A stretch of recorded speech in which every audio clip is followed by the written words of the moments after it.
China has a lot of skeletons in its closet, and it does not want you looking at this one. Welcome to China Uncensored, I'm Chris Chappell. And I have some exciting news. We're at nearly 2 million subscribers, only about 40,000 to go. So if you're watching and you're not subscribed, hit that subscribe button now. When we get to 2 million, we'll do a special live stream for you, where we'll do something we've never done before. So again, hit that subscribe button. Now, on with the show. The Chinese Communist Party is a totalitarian regime that won't blink an eye at crushing anyone it perceives as a threat. And today, July 20th, 2024, marks a very special reminder of that.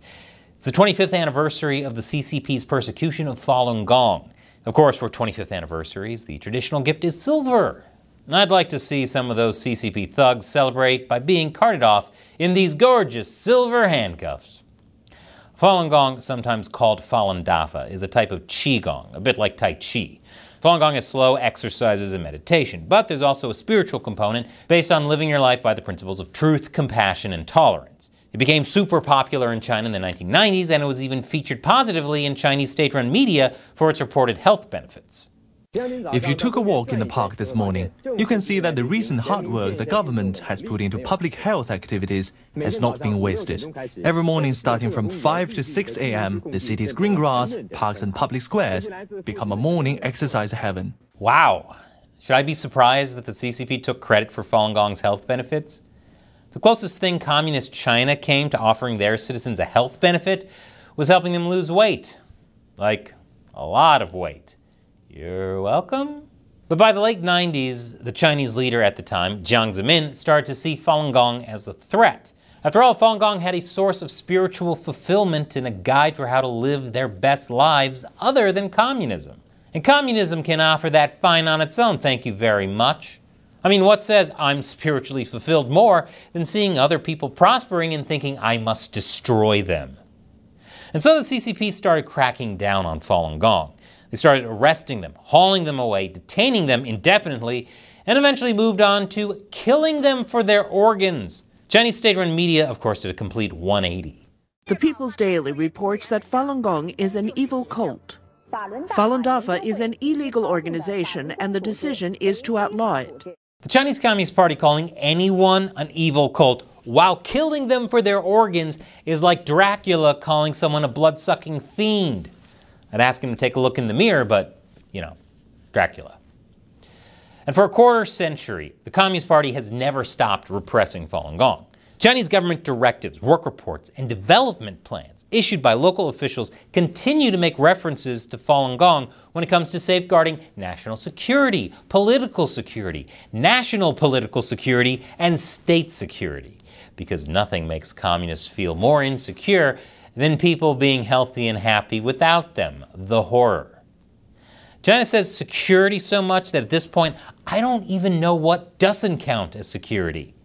Even as recently as 2023, China's Ministry of Public Security, there it is again, pushed for cracking down on Falun Gong in press conferences, because the only exercise China is comfortable with are their own military exercises near Taiwan. Also in 2023, China launched a nationwide anti-Falun Gong campaign that tried to get millions of people to sign a petition against Falun Gong and other banned religious groups on the China Anti-Cult Association website. It's for their own good, you see. You wouldn't want a centralized form of power controlling every aspect of people's lives and oppressing them now, would you? That sort of thing would never happen under communism. China has since expanded the signature campaign program to cover rural villages and ethnic minority regions. Meanwhile, one kindergarten even forced parents to sign a pledge titled Wenzhou Kindergarten's Family Commitment to Non-Belief, stating that they would not practice or share with their children religion of any kind, but especially Falun Gong. But persecuting Falun Gong practitioners in China wasn't enough. The Chinese Communist Party has gone after them internationally as well. Back in December 2015, then Public Security Chief Meng Jianzhu noted the urgent need to treat the countries and regions with serious Falun Gong activities, such as the United States, as the main battlefield. Thankfully, that's the only way China sees the US as a battlefield, right? Right? Leaked documents show that there have been Chinese efforts to conduct in-depth investigations of overseas Falun Gong and collect intelligence about them. This includes gathering extensive personal and biographical details, as well as information about relatives remaining in China and orders to establish databases with these details. And you probably know that Falun Gong started Shenyun, the Chinese cultural dance shows. Their tagline is China before communism. Well, CCP can't allow that to happen in free democratic countries. So the CCP uses its embassies to try and coerce prominent venues in major world cities not to host Shenyun performances. Trying to ban dancing worldwide? Yes, Communist China is basically the bad guys from Footloose at this point. I'm not sure if we should be saved by democracy or Kevin Bacon. And the CCP has even tried to bribe US officials to revoke Shenyun's tax-exempt status. But there's one thing that China absolutely hates about Falun Gong: the way it exposes the CCP's organ harvesting scheme. Because saying, hey, can you please stop killing us and taking our organs, completely unacceptable. Plenty of evidence shows that China is intentionally harvesting organs from prisoners of conscience.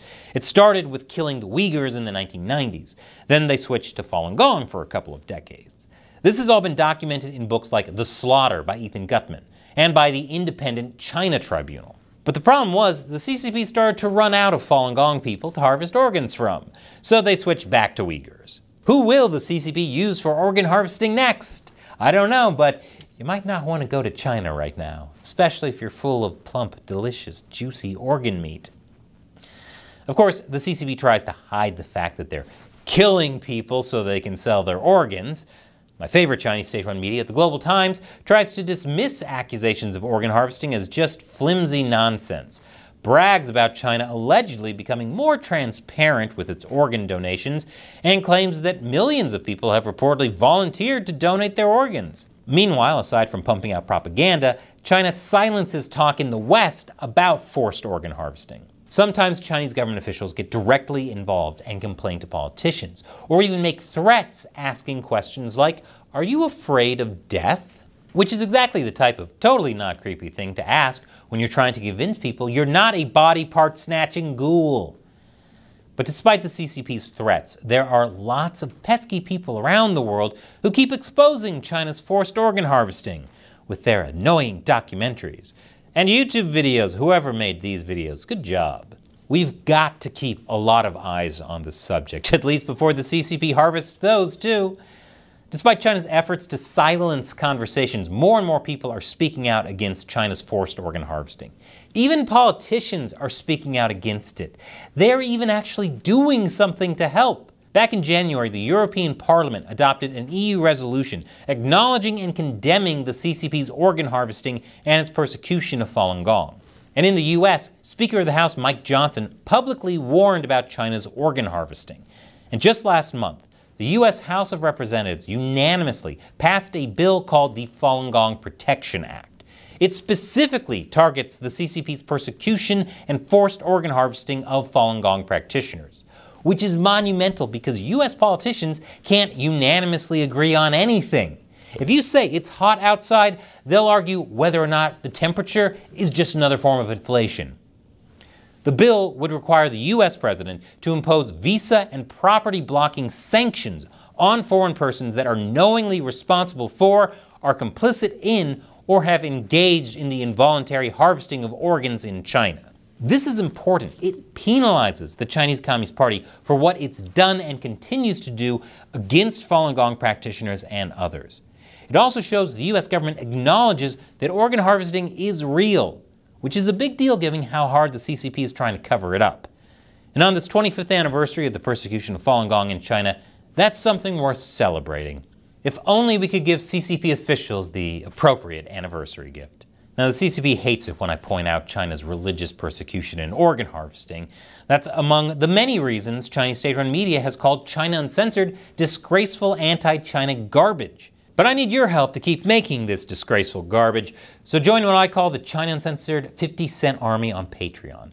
As a thank you to everyone who gives on Patreon, I'll respond to one of your questions or comments at the end of these episodes. Today's comes from Mervin. Censorship is immoral. After the CCP collapses, will the world see what are all of the messed up, hidden secret, and evil history China has revealed and what it has learned? That's a great question for this episode, Mervyn. So, when the Soviet Union collapsed, the Soviet archives were made public and revealed a ton of things that were secretly going on behind the scenes. For example, funding of front groups in the US, the number of spies the Stasi had in East Berlin. And when the CCP collapses, I'm sure there will be something similar. And it won't just be the true scope of organ harvesting that will be revealed. If the Chinese Communist Party is willing to kill people for their organs, just imagine what else is going on behind the scenes that we have no idea about. Thank you for your question and your support, Mervyn. And thank you for watching. Join us on Patreon by clicking that orange button. And here's a video I want to show you. War is hell. And when it comes to civilians caught up in it, the moral lines between good and survival break down. That's the lesson of the game, This War of Mine, where the choices you make about your band of survivors gets personal. Click here and let me know what you think. Once again, I'm Chris Chappell. See you next time.